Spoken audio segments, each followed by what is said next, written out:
Hey there, Rivermen fans. I'm Jason Ruff alongside Rivermen head coach Jean-Guy Trudel. It's time for your weekly Trudel's Take, brought to you by Health Alliance.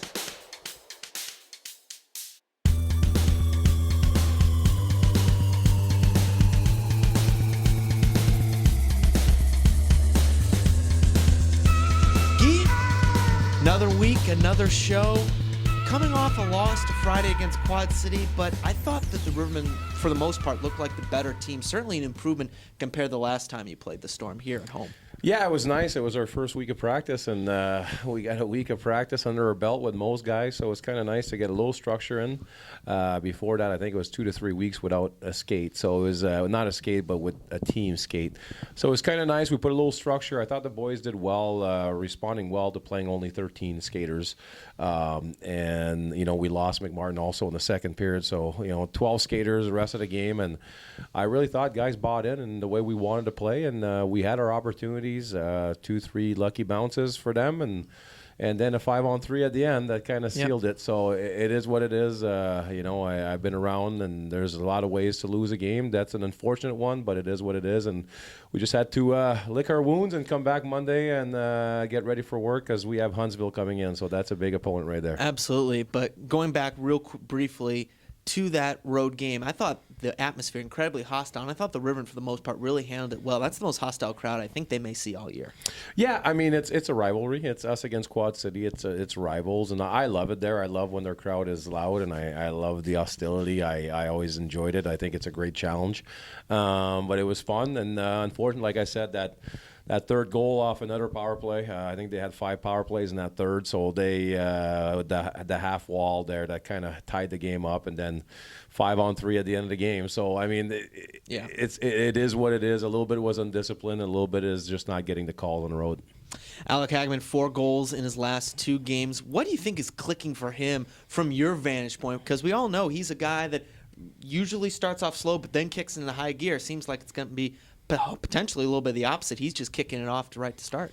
Yeah, I still think his first 4 games of the year were a little slow for him. Now he's just picking up. That's the type of player he is. He's a good hockey player, and in our league this year, I think he's going to do extremely well. I think, like we talked about it before, it's a hard year finding personnel this year. So I think guys like Hags have been around and know the league, and he's a great player. So he's going to have success every single game. He's going now like Hags. He's skating. His legs are underneath him. So we expect it every day. For me, I've had him for a long time. So I expect those performances every single day, and he delivered again. And unfortunately, like I said, we were just a few seconds away of getting at least 1 point on the road. But those things are going to happen. We talked about it all year. It's going to be a building.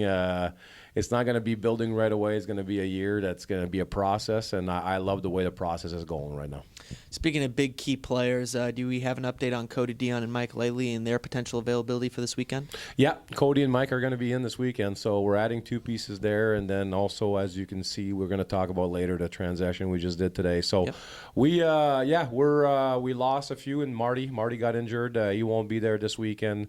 And the call-ups, but it is what it is. It's going to be 4 or 5 new guys, 3, 4 out, 4 or 5 new in. So it's that type of year, and we're just going to keep going with it and keeping our glass half full and keep working with the boys. Speaking on those call-ups, I think the big story was Mitch McPherson getting his first ever ECHL call-up. How special is that for you and for a local kid from Peoria, played a bit of junior hockey in Peoria, then playing Southern Professional Hockey League in Peoria to finally get that opportunity to get his feet wet in the AA level? I was extremely happy about that call. I actually coached Mitch and helped coach Mitch when Mitch was 12, 13 in Peoria with my good buddy Steve was the head coach at the time. And then after that, I got Mitch as a 16-year-old for the Mustangs, played for me.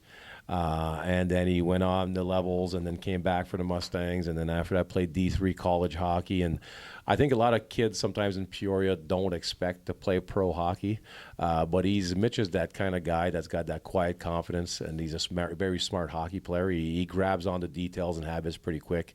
But for me, it's like being a proud dad. You work with him for so many years.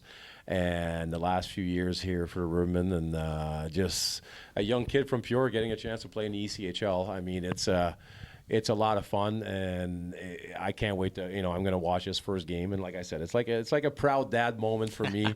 And the kid deserves it, though. He's been putting in a lot of work. He came here with the last 2 years, I think, he lost the weight he needed. He got faster. He works on his details every single day, and he's tough as nails. So I think he's going to do real well. I still think he's at a certain point in his career where he needs more development in certain areas.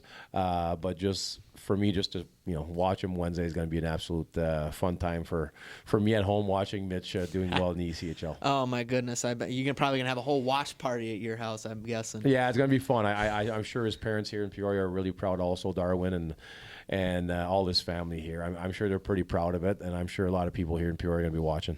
Looking at your more recent signings, Marcel Godbout, a forward, and Chris Alleman, a defenseman, with everything that has happened this season, with, as you mentioned, players coming in and coming out, are you starting to see where this team might be or what this team might look like when we get towards December, as you said, when both you and I think, agree this Rivermen team is going to be very dangerous?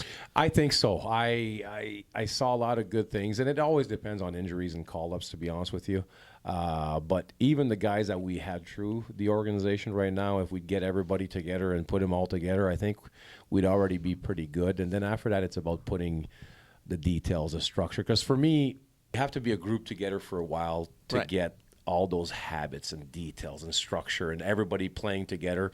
So until we get everybody here for a little span of, at least 2, 3, 4 weeks that we can work together, it's always going to be tough. Because even this weekend, we had our mini break, and now the guys are, we're going to have only Wednesday, Thursday of practice with 4 new guys to kind of get going for the weekend against one of the best teams in the league. So it's always a challenge, but I think if we do get everybody back here, I think we're going to be a very good hockey team. Well, statistically, one of the best, standings-wise, the best team, Huntsville, comes into Peoria here this weekend for a 2-game series. 11-0 team, best record in all of professional hockey right now. When you look at Huntsville, what is the biggest challenge that they pose to the Rivermen that you and this Peoria squad are going to have to overcome? Well, there's 2. I think they have scorers. I mean, they have 5 or 6 guys that could score at any time. So point-of-game guys in our league at forward, and then the second is their power play. I think they're deadly on the power play. I think those are the 2 challenges. So if you make a mistake, I watched your last 4 games. If you make a mistake against them, it seems like it's in the back of the net, and just I don't know, just the bounces. It's just like Quad City the other day. When you're hot and you work hard, it seems like you get all the bounces.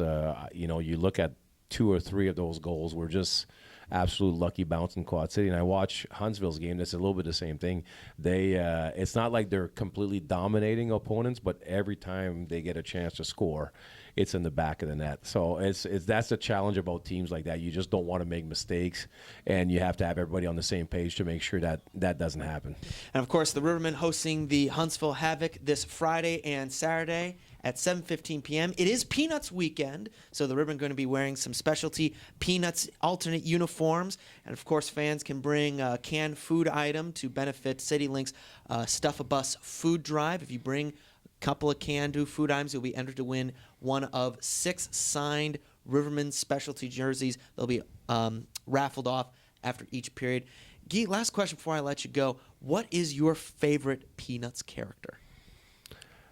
To be honest with you, I'm not really big into Peanut character. No. I think it's great promotion because I know a lot of people actually, it's crazy. I had fans and friends that are fans called me about those jerseys. Hey, how can I get one and stuff? Yeah. So I know it's really popular, but being an old school hockey Peanuts guy. is old school. I know.